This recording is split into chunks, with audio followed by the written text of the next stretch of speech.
Cost of living sa Taiwan, ito naman ang i-share ko sa inyo. Hi guys, ako nga pala si Mitch, OFW dito sa Taiwan.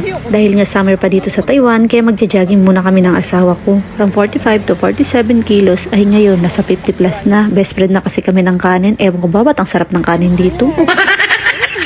Kidding aside, pero ito po, depende po sa magiging budget nyo. Itong i-share ko po sa inyo ay budget po naming mag-asawa dito. Una po sa lahat, same company po kami ng asawa ko at pag magbahay nga kami sa labas, hindi na kami magbabayad ng dorm. Kaya syempre, nag-decide na lang kami na magbahay na din sa labas. Magdo-dorm nga po kami, ang bayad po namin sa dorm ay 2,650 bawat isa at bukod din po ang kuryente ng babae at lalaki. At ang bayad po namin sa apartment ngayon ay 5,000 NT. Allowance po naming mag-asawa, 3,000 to 4,000 NT. Bayad namin sa kuryente, 800 to 1,200 NT. Depende din po sa paggamit namin ng aircon. At nagbabudget din po kami sa grocery namin ng mga nasa 3,500 NT. At halimbawa, kakain kami sa labas at pang parcel ko, syempre, ibabawas ko yun sa allowance ko.